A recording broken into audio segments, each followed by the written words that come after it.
Hello and welcome back once again to the Wrestling Rant. It's time for a very late edition of the SmackDown Spoilers. Sorry I didn't get this up sooner. I got preoccupied by some other things. Yeah, I'm sorry, but my interest in this whole thing is waning quite hard. It's really getting boring with this wrestling thing, I'm sorry. But anyways, it's SmackDown from Valentine's Day, no less. February 14th, 2014. Could not find the location. Side note, the dark match was Alexander Rusev defeating Dolph Ziggler. So Ziggler has now been reduced to staring at the lights for Rusev in a dark match. That's a fucking insult. Anyways, the show kicks off with the Shield, and I'm guessing they cut a promo or something because it said they kicked off the show before having a match where they defeated Sheamus, Daniel Bryan, and Christian. Backstage in the office, I will guess, Vicky Guerrero informs Zeb Coulter that we're going to have a fatal four-way match.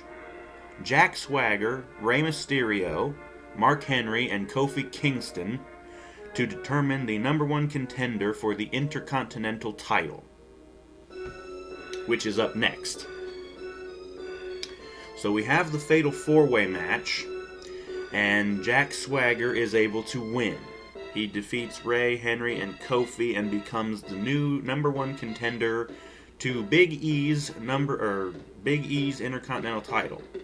And special side note, the WWE has basically shortened Big E Langston's name to just Big E.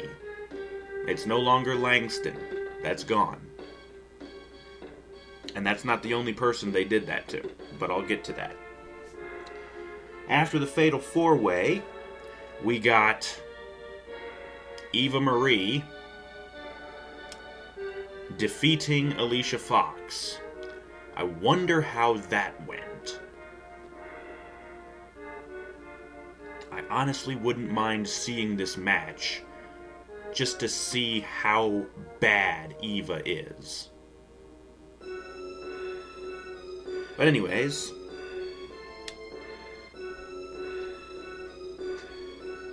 after that, we get an 8-man tag match.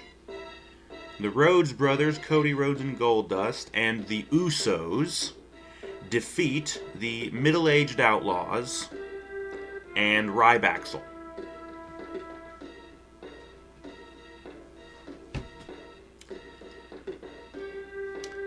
Next, we get Darren Young coming out to new music, and he then defeats Damian Sandow. After the match, Titus ONeil attacks Young, but Young counters it and rips the suit off of Titus. So here's a question for you. What kind of an idiot would attack somebody in a suit? If you're gonna attack somebody, wear fucking, street clothes or, your wrestling attire. You don't wear a suit to attack somebody, dipshit. Titus proving his lack of intelligence. Anyways, after that, The Miz defeats Fandango when Santino and Emma come out to distract Fandango.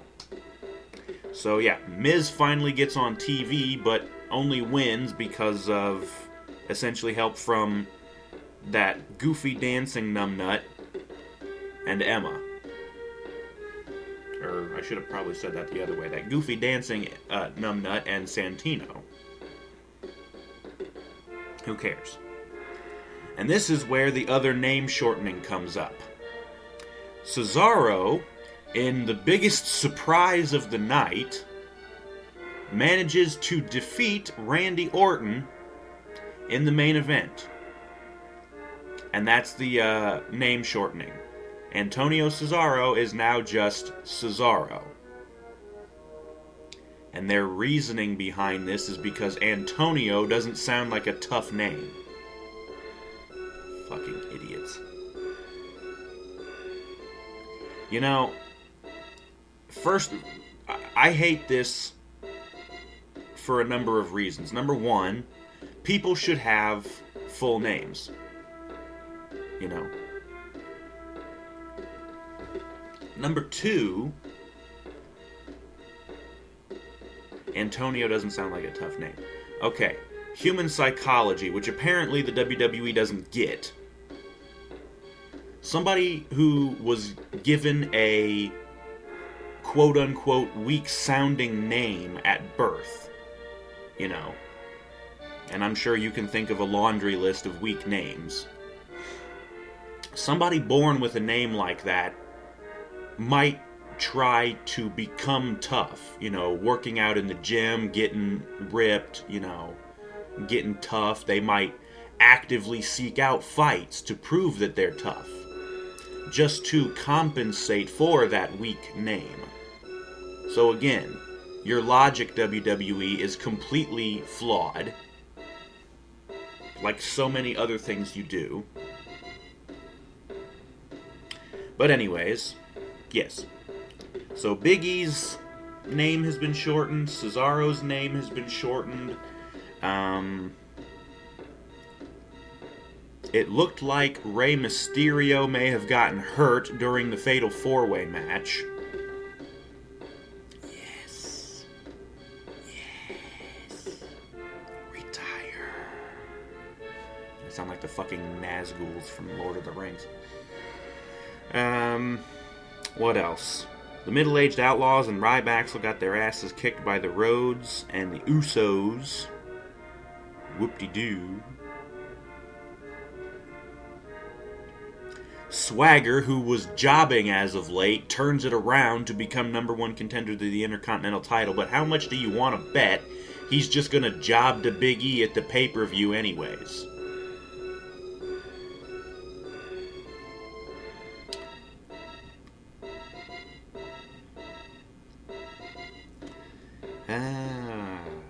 What else? Anything else? Nope, that's it. Yeah. Can't believe Cesaro actually beat Randy in the main event. I guess that they're just trying to make Orton look bad before the pay-per-view so he can probably overcome and triumph at the pay-per-view. That's an old pattern. You know, guy looks weak before the pay-per-view, he's probably going to win. And if the guy looks strong before the pay-per-view, he's probably going to lose. It's a stupid pattern, but it's a pattern nonetheless. But anyways, that's the SmackDown spoilers from Valentine's Day, Friday, February 14th, 2014. Sorry this is up so late. Again, I apologize. I've been actually having fun playing some new games. You know, the Fable Anniversary Edition came out, which, if you don't know, is a complete HD remake of the original Fable. I was having some fun with that, and I was playing that Dragon Ball Z game I mentioned before, and I also just started playing Diablo 3 on PS3. So yeah. Oh, and also I was playing GTA Online, but I didn't play it much, and it was only because they just released some Valentine's Day stuff, including a lot of old school gangster, you know, 1920s and 30s stuff, like a Tommy gun and old school suits, and, you know, that was basically the only reason I played GTA Online. But we're getting off topic. Like I said, that was SmackDown from Valentine's Day. Thank you for watching.